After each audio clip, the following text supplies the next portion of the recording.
स्वागत है आपका आपके अपने YouTube channel OCC by Vipul sir में। दोस्तों आज हम लोग पढ़ेंगे क्लास 12 के पी ब्लॉक एलिमेंट्स के यानी कि पी ब्लॉक के तत्व के पार्ट नंबर 19 में। पार्ट नंबर 18 तक हम लोग खत्म कर चुके हैं। वर्ग 16 को पूरी तरह से हम लोग खत्म कर चुके हैं। आज हम लोग पढ़ेंगे वर्ग 17 के तत्व। वर्ग 17 के तत्व आज हम लोग पढ़ेंगे या समूह 17 जिसको हम लोग बोल सकते हैं। समूह 17 के तत्वों को आज हम लोग पढ़ेंगे। समूह 17 के तत्वों को हैलोजन परिवार भी कहा जाता है। क्या कहा जाता है? हैलोजन परिवार। और इन सभी तत्वों को, समूह 17 के सभी तत्वों को हैलोजन अर्थात लवणों का निर्माण करने वाला कहा जाता है। हैलोजन का मतलब क्या होता है? हैलोजन का मतलब होता है लवणों का निर्माण करने वाला। तो क्योंकि लवण बनाते हैं, हैलोजन 17 के जितने भी तत्व हैं सब के सब लवण बनाते हैं, इसीलिए इनको हैलोजन कहा जाता है।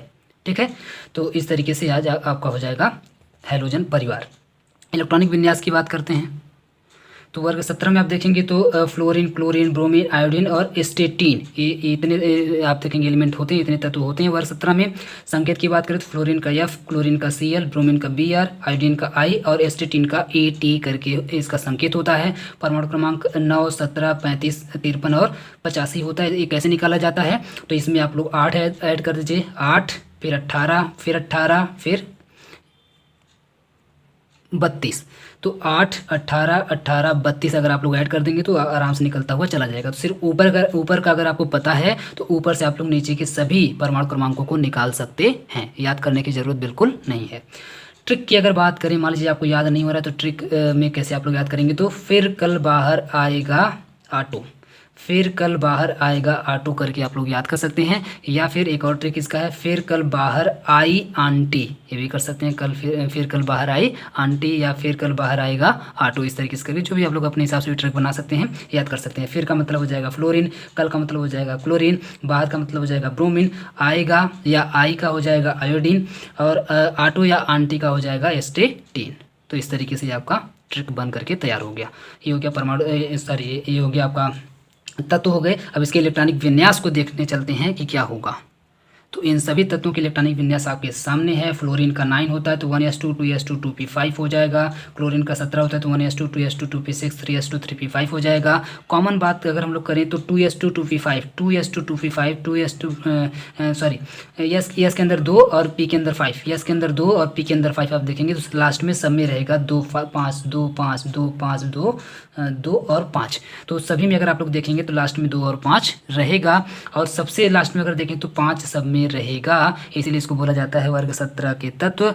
और इनके लास्ट में क्योंकि पी ब्लॉक पी वाले में इंटर कर रहे हैं, इसके जो लास्ट इलेक्ट्रॉन है किसमें जा रहा है? पी में इंटर कर रहा है, पी में जा रहा है, इसलिए इसको बोला जाता है पी ब्लॉक के तत्व। और कितने होते हैं पी में? तो 5 इलेक्ट्रॉन होते हैं। कितने इलेक्ट्रॉन होते हैं? तो 5 इलेक्ट्रॉन लास्ट में होते हैं वर्ग 17 वाले तत्वों में, याद रखिएगा। क्लियर है? और एक बार हम आपसे रिक्वेस्ट करेंगे प्लीज़ ये जितने भी तत्व हैं इन सभी का इलेक्ट्रॉनिक विन्यास आप लोग खुद से एक बार कर लीजिएगा। यहाँ पे लिखा हुआ आप लोग पढ़ लीजिएगा, एक बार अपने आप से खुद से पूरा का कर लेंगे तो आपको एक प्रैक्टिस बन जाएगी। अब आते हैं इसके गुण पर। तो गुण में आज हम लोग सबसे पहले देखेंगे भौतिक अवस्था को। भौतिक गुण देखेंगे। भौतिक गुण में भौतिक अवस्था, इनकी अवस्थाएं कैसी पाई जाती हैं? तो कमरे के ताप पर फ्लोरीन तथा क्लोरीन गैसीय अवस्था में तथा ब्रोमीन द्रव अवस्था में तथा आयोडीन ठोस अवस्था में पाए जाते हैं। तो याद रखिएगा इनकी अवस्थाएं बिल्कुल अलग अलग हैं। फ्लोरीन क्लोरीन तो गैस अवस्था में पाई जाती हैं, ब्रोमीन आप देखेंगे द्रव अवस्था में पाया जाता है, जबकि आयोडीन आप देखेंगे ठोस अवस्था में पाई जाती है। जबकि सब के सब क्या हैं? सब के सब अधातु हैं। तो ये अधातु में अपवाद भी हो गए कि ये देखिए जो द्रव है ऐसी अधातु जो द्रव अवस्था में हो तो ब्रोमीन हो जाएगा, ऐसी अधातु जो ठोस अवस्था में तो आयोडीन हो जाएगा। और गैस अवस्था में आप देखेंगे फ्लोरीन और क्लोरीन होता है। तो ये आप याद रखेंगे भौतिक अवस्था। नेक्स्ट की बात करें तो परमाणु या आयनिक त्रिज्या।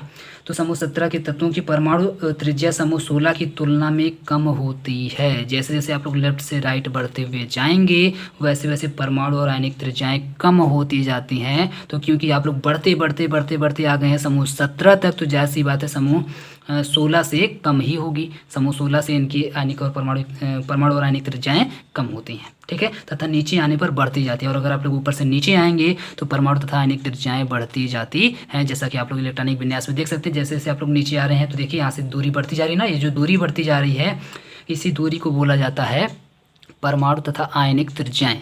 परमाणु त्रिज्या क्या होती है? तो यहाँ मान लीजिए नाभिक है, यहाँ सामने नाभिक है, तो इस नाभिक से लास्ट वाले इलेक्ट्रॉन तक की जो दूरी होती है उसको बोलते हैं उसको बोलते हैं परमाणु त्रिज्या। और अगर मान लीजिए आयन के रूप में, जैसे आप क्लोरीन की बात करें, क्लोरीन आप लोग जानते हैं कि एक नेगेटिव चार्ज इसके अंदर होता है ना, क्लोरीन के ऊपर एक नेगेटिव चार्ज होता है, और नेगेटिव चार्ज का मतलब होता है कि एक इलेक्ट्रॉन लिया हुआ है, और एक इलेक्ट्रॉन लिया हुआ है मतलब यहाँ पे हो जाएगा 6, 5 था, एक इलेक्ट्रॉन लिया हुआ है तो कितना इलेक्ट्रॉन हो जाएगा 6। तो अब इसकी आयनिक त्रिज्या क्या हो जाएगी, इसकी आयनिक त्रिज्या क्लोरीन की हो जाएगी, यहाँ नाभिक से लेकर के इस 6वें इलेक्ट्रॉन तक के बीच की जो दूरी होगी उसको बोला जाएगा आयनिक त्रिज्या, और 5वें इलेक्ट्रॉन तक की जो दूरी होगी उसको बोला जाएगा परमाणुविक त्रिज्या, क्योंकि 5 इलेक्ट्रॉन पहले से था तो यहाँ से यहाँ तक परमाणु त्रिज्या, जबकि एक इलेक्ट्रॉन और ले लिया, ये आयन के फॉर्म में आ गया लेकर के, यानी कि इसके ऊपर एक चार्ज आ गया, तो यहाँ पर 6 इलेक्ट्रॉन हो गया। 6 इलेक्ट्रॉन होने की वजह से 6वें इलेक्ट्रॉन तक की जो त्रिज्या होगी उसको बोला जाता है आयनिक त्रिज्या। तो उम्मीद करते हैं आपको समझ में आया होगा कि परमाणु त्रिज्या क्या होती है और आयनिक त्रिज्या क्या होती है। नेक्स्ट पॉइंट की बात करें तो घनत्व भी नीचे आने पर बढ़ता जाता है। नीचे जैसे जैसे आएंगे परमाणु क्रमांक बढ़ेगा, परमाणु क्रमांक बढ़ेगा मतलब इलेक्ट्रॉनों की संख्या बढ़ेगी, इलेक्ट्रॉन प्रोटॉन की संख्या बढ़ेगी, इलेक्ट्रॉन प्रोटॉन की संख्या बढ़ेगी मतलब घनत्व भी बढ़ेगा, और घनत्व बढ़ेगा मतलब परमाणु और आयनिक त्रिज्याएं भी बढ़ेंगी। ठीक है। गलनांक तथा क्वथनांक की बात करें तो हैलोजन के गलनांक तथा क्वथनांक कम होते हैं तथा नीचे आने पर बढ़ते जाते हैं, क्योंकि आप नीचे आ रहे हैं, देख रहे हैं ठोस आता जा रहा है ना। ऊपर तो फ्लोरीन क्लोरीन 2 आपका गैस में था, जबकि यहाँ पे ब्रोमीन द्रव में हो जाता है और आयोडीन ठोस में हो जाता है, तो ऊपर से नीचे आने पर जैसे होता है ठोस आता जाता है, जिसकी वजह से गलनांक और क्वथनांक ऊपर से नीचे आने पर बढ़ते जाते हैं, जबकि हैलोजन के गलनांक और क्वथनांक अदर की तुलना में अगर देखा जाए तो कम ही होते हैं, ज़्यादा नहीं होते हैं। अब आ गया एक इम्पॉर्टेंट टॉपिक है आयनन ऊर्जा, जो कि 2018 में आपसे पूछा भी जा चुका है कि हैलोजन की आयनन ऊर्जा कैसी होती है। तो कैसी होती है, यहाँ देखिए, हैलोजन की आयनन ऊर्जा का मान अधिक होता है। पूछा गया हैलोजन की आयनन ऊर्जा का मान क्या होता है, तो अधिक होता है, अदर एलिमेंट्स की तुलना में अधिक होता है तथा नीचे जाने पर घटता जाता है। नीचे आप लोग आएंगे तो आयनन ऊर्जा का मान घटता जाता है, याद रखिएगा। नेक्स्ट अगर पॉइंट की बात करें तो 2014 में पूछा गया है विद्युत ऋणात्मकता। 2014 में ये भी क्वेश्चन पूछा जा चुका है। विद्युत ऋणात्मकता क्या होगी, तो विद्युत ऋणात्मकता हैलोजन की अत्यधिक विद्युत ऋणात्मक तत्व होते हैं। हैलोजन कैसे होते हैं, तो अत्यधिक विद्युत ऋणात्मक तत्व होते हैं, जैसा कि हम आपको पहले भी बता चुके हैं। फ्लोरीन और फ्लोरीन जो होता है पूरे पीरियोडिक टेबल का सबसे ज़्यादा विद्युत ऋणात्मक तत्व होता है फ्लोरीन, जो कि आप देख पा रहे हैं इसी में है। ठीक है, जो कि आप देख पा रहे हैं इसी हैलोजन वाले तत्व में ही फ्लोरीन मौजूद है। तो जाहिर सी बात है कि विद्युत ऋणात्मकता इन तत्वों की अधिक होती है तथा नीचे आने पर घटता जाता है, यानी कि फ्लोरीन का सबसे ज़्यादा, क्लोरीन का उससे कम, ब्रोमीन का उससे कम, आयोडीन का उससे कम, एसिटिन का उससे भी कम होगा। तो ऊपर से नीचे आप लोग आएंगे तो विद्युत ऋणात्मकता घटती जाती है, आयनन ऊर्जा भी घटती जाती है। ठीक है, अब आते हैं रासायनिक गुण पर। रासायनिक गुण की बात करें तो हैलोजन अत्यधिक क्रियाशील तत्व है तथा हैलोजन की क्रियाशीलता नीचे आने पर कम होती जाती है। क्रियाशीलता बहुत ज़्यादा इनकी होती है हैलोजनों की, यानी कि अगर किसी से रिएक्शन करना हो तो रिएक्शन बहुत तेज़ी से हैलोजन करते हैं, यानी कि इनकी क्रियाशीलता बहुत ज़्यादा होती है। लेकिन अगर आप लोग वही ऊपर से नीचे आएंगे, यानी कि फ्लोरीन से क्लोरीन, क्लोरीन से ब्रोमीन, ब्रोमीन से आयोडीन, ऐसे ऊपर से नीचे अगर आप लोग बढ़ते जाएंगे तो आप देखेंगे कि इसकी इसकी जो क्रियाशीलता है वो कम होती जाती है, उतनी क्रियाशील नहीं रह जाती है। इसमें सबसे पहला पॉइंट, अगर रासायनिक गुण में सबसे पहला पॉइंट देखिए, ऑक्सीकारक प्रवृत्ति, ऑक्सीडाइजिंग नेचर जिसको बोलते हैं। तो अधिक विद्युत ऋणात्मकता के कारण, क्योंकि इनके अंदर बहुत ज़्यादा विद्युत ऋणात्मकता पाई जाती है, जिसकी वजह से के कारण हैलोजन परमाणु आसानी से एक इलेक्ट्रॉन ग्रहण कर सकता है, ग्रहण करके अपचयित हो सकता है, इसीलिए इसको बोलते हैं ऑक्सीकारक प्रवृत्ति। इसके अंदर बहुत तगड़ी वाली पाई जाती है, यानी कि क्योंकि इसके अंदर विद्युत ऋणात्मक गुण पाया जाता है, और विद्युत ऋणात्मक गुण का मतलब होता है एक इलेक्ट्रॉन को अपनी तरफ खींचना। जितनी तेजी से खींचेगा उसकी विद्युत ऋणात्मकता उतनी ज़्यादा होती है। तो क्योंकि इसके अंदर वो गुण बहुत ज़्यादा पाया जाता है, तो एक इलेक्ट्रॉन को फट से अपने अंदर ग्रहण करके अपचयित कर सकता है, अपने आप को अपचयित कर सकता है। इलेक्ट्रॉनों का ग्रहण करना मतलब होता है अपचयित हो जाना, अपचयन हो जाना उसका। ठीक है, तो अपचयित कर सकता है, इसीलिए इसमें ऑक्सीकारक प्रवृत्ति पाई जाती है। जैसे अगर हाफ X2 है, हाफ X2 का मतलब है, X का मतलब होता है यहाँ पे कोई भी क्लोरीन, फ्लोरीन, ब्रोमीन जो भी यहाँ पे ले लीजिए। अगर हाफ X2 इस तरीके से है, हाफ X2 का मतलब है एक ही क्लोरीन। ठीक है, हाफ का मतलब है Cl2 यहाँ पे लिखेंगे। Cl2 में अगर 2 से भाग करेंगे तो 2 से 2 कट जाएगा, सिर्फ Cl बचेगा। ठीक है, तो Cl की अगर बात करें, Cl को अगर एक इलेक्ट्रॉन अगर आप लोग दे देंगे तो Cl माइनस में कन्वर्ट हो जाएगा। फ्लोरीन है तो फ्लोरीन के एक इलेक्ट्रॉन दे देंगे, फ्लोरीन या एक माइनस में कन्वर्ट हो जाएगा आराम से, बहुत तेज़ी से इलेक्ट्रॉनों को अपने अंदर ग्रहण कर लेगा और ग्रहण करके एक माइनस बना लेगा। फ्लोरीन सर्वाधिक प्रबल ऑक्सीकारक होता है, नीचे जाने पर ऑक्सीकरण क्षमता भी घटती जाती है, क्योंकि विद्युत ऋणात्मकता नीचे आने पर घटती जाती है तो इलेक्ट्रॉन को लेने की क्षमता घटती जाएगी, इलेक्ट्रॉन को लेने की क्षमता घटती जाएगी, मतलब ऑक्सीकारक प्रवृत्ति भी ऊपर से नीचे आने पर घटती जाती है। और सबसे अधिक प्रबल ऑक्सीकारक कौन होता है, तो सबसे अधिक प्रबल ऑक्सीकारक होता है फ्लोरीन। क्यों? क्योंकि जल्दी से इलेक्ट्रॉन को अपने अंदर ग्रहण करके खुद अपचयित हो जाएगा, और जो खुद अपचयित हो जाता है उसको ऑक्सीकारक बोला जाता है। जो खुद का अपचयन कर लेता है उसको ऑक्सीकारक बोला जाता है, याद रखिएगा। ठीक है, अब आते हैं हैलाइड पर।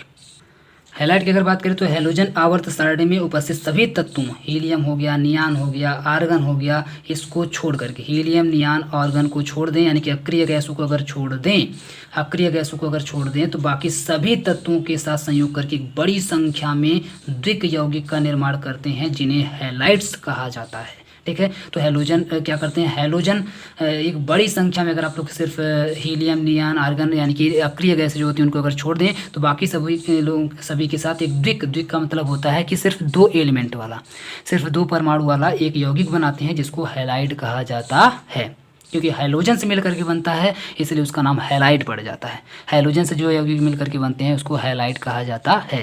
जैसे अगर मेटल से मिलकर के बनेगा, मेटल से फ्लोरीन बनता है, मेटल से क्लोरीन बनता है, मेटल से ब्रोमीन बनता है, मेटल से आयोडीन बनता है। अब इसका अगर आयनिक कैरेक्टर देखें तो आयनिक कैरेक्टर इधर से इधर जाने के बाद घटता जाता है, यानी कि फ्लोरीन का आयनिक कैरेक्टर सबसे ज़्यादा होता है, क्लोरीन का उससे कम होता है, ब्रोमीन का उससे कम, आयोडीन का उससे कम होता है। यम का मतलब होता है कोई भी यहाँ पे मेटल हो सकता है। ठीक है, ये जो पॉइंट यहाँ पे आपको दिया गया इसको याद रखिएगा, फ्लोरीन का सबसे ज़्यादा, क्लोरीन का उससे कम, ब्रोमीन का उससे कम, आयोडीन का उससे कम। यही पॉइंट आपसे एग्जाम में पूछा जा सकता है 1 नंबर में। और आयनिक कैरेक्टर का मतलब होता है आयनिक गुण। आयनिक गुण किसका सबसे ज़्यादा, फ्लोरीन का सबसे ज़्यादा, क्लोरीन का उससे कम, ब्रोमीन का उससे कम और आयोडीन का सबसे कम होता है। तो आयनिक गुण अगर पूछा जाएगा तो ये वाला आपको पॉइंट याद होना चाहिए। अब आते हैं नेक्स्ट रासायनिक गुण पर, जिसका नाम है ऑक्साइड। तो फ्लोरीन केवल 2 ऑक्साइड बनाता है, OF2 या तो O2F2 बनाएगा। तो याद रखिएगा फ्लोरीन का बाकी और कोई दूसरा ऑक्साइड नहीं होता है सिवाय OF2 और O2F2 के। सिर्फ 2 ही तरह का ऑक्साइड बनाता ही है। अन्य तत्व जो होते हैं, अन्य तत्व अनेक ऑक्साइड का निर्माण करते हैं, जिनमें इनकी ऑक्सीकरण संख्या +1 भी होती है, कहीं कहीं पर +7 भी होती है, यानी कि +1 से +7 के मध्य होगी, इसके बीच में ही होगी, इससे ज़्यादा नहीं होती है। ठीक है, अब देख लेते हैं कौन कौन से यौगिक हैं और कौन कौन सी ऑक्सीकरण संख्याएँ हैं। ये रहा यहाँ पर। ऑक्सीकरण संख्या की बात करें तो -1 में आप देखेंगे तो OF2 बनता है, यानी कि यहाँ पर फ्लोरीन की ऑक्सीकरण संख्या कितनी, -1 है, यानी कि 1 इलेक्ट्रॉन ये ले रहा है। +1 कब होगी, जब Cl2 बनेगा या Br2O बनेगा। Cl2O Br2O अगर बनेगा तो +1 ऑक्सीकरण संख्या, यानी कि 1 इलेक्ट्रॉन उल्टा दे रहा है। ठीक है, देख रहे हैं प्लस लगा हुआ, मतलब क्लोरीन और ब्रोमीन 1 इलेक्ट्रॉन उल्टा देने का काम कर रहा है। Cl2O3 अगर बनेगा तो +3 ऑक्सीकरण संख्या में होगा, यानी कि 3 इलेक्ट्रॉन दे रहा है। +4 का मतलब 4 इलेक्ट्रॉन दे रहा है, मतलब ClO2 बनेगा, Br2 बनेगा या I2O4 बनेगा। +5 ऑक्सीकरण संख्या, यानी कि +5 इलेक्ट्रॉन दे रहा है, मतलब I2O5 बनेगा। सिर्फ आयोडीन ही बनाता है। +6 में सिर्फ क्लोरीन बनाता है, Cl2O6 वाला कंपाउंड बनाता है, इसमें 6 इलेक्ट्रॉन अपना डोनेट करता है। और +7 में Cl2O7 बनता है, जिसमें 7 इलेक्ट्रॉन क्लोरीन अपना डोनेट करता है ऑक्सीजन को। तो इस तरीके से कंपाउंड्स बनते हैं। कंपाउंड्स को थोड़ा सा आप लोग एक बार पढ़ करके रखिएगा ऑक्सीकरण संख्या के साथ, हो सकता है 1 नंबर में यहाँ से क्वेश्चंस इस बार बन जाए। अब आते हैं इस वीडियो के लास्ट टॉपिक पर, जिसका नाम है ऑक्सो अम्ल। ऑक्सो एसिड इंग्लिश में बोलते हैं। फ्लोरीन केवल एक ऑक्सो अम्ल बनाता है, जैसे हाइपोफ्लोरस, उसका नाम है हाइपोफ्लोरस। हाइपोफ्लोरस नाम का सिर्फ एक ऑक्सो अम्ल बनाता है। बाकी अगर आप लोग देखें क्लोरीन, ब्रोमीन, आयोडीन का, तो ये निम्न प्रकार के बनाते हैं। कौन कौन से, जैसे हाइपोहेलस अम्ल। हाइपोहेलस अम्ल बनाते हैं +1 ऑक्सीडेशन स्टेट में। हाइपोहेलस जो कि भी आप ऊपर देखे हैं जो बना हुआ था उसका नाम था हाइपोहेलस, जिसमें +1 ऑक्सीडेशन स्टेट थी। दूसरा है हैलस अम्ल। सिर्फ हैलस अम्ल कब बनता है, जब +3 ऑक्सीकरण संख्या होगी, यानी कि +3 इलेक्ट्रॉन जब देंगे। हैलिक अम्ल कब बनता है, जब +5 इलेक्ट्रॉन देंगे, यानी कि 5 इलेक्ट्रॉन जब अपना डोनेट करेंगे तब बनेगा। 7 इलेक्ट्रॉन जब डोनेट करेंगे तो पर हैलिक अम्ल बनता है, HXO4, HXO3, HXO2। इस तरीके से अभी आप लोग वहाँ पर देखे हुए हैं, बना हुआ है कंपाउंड। ठीक है, इनमें कुछ अस्थिर यौगिक भी होते हैं, यानी कि जो बनते हैं तुरंत बिगड़ जाते हैं। यानी कि बहुत ही कम समय के लिए बनते हैं। इन सभी यौगिकों में से कुछ यौगिकों को हम लोग आगे अभी देखेंगे, बस इतना थोड़ा सा आप लोग याद रखिएगा कि किस तरीके के अम्ल किस तरीके के ऑक्सीडेशन स्टेट में बनाते हैं। प्रीवियस ईयर पेपर को देख लीजिएगा, अगर यहाँ से क्वेश्चंस आते हैं तभी इसको याद रखिएगा, नहीं तो बस आपकी जानकारी के लिए है, यहाँ से क्वेश्चंस वैसे जनरली नहीं आते हैं। ठीक है, तो आज के लिए इस पार्ट में इतना ही। उम्मीद करते हैं आपको वीडियोस पसंद आ रहे होंगे, मज़ा आ रहा होगा आप लोगों को पढ़ करके। तो प्लीज़ अब अपने सभी क्लासमेट्स को वीडियो शेयर करिए, एक अच्छा सा कमेंट कर दिया करिए।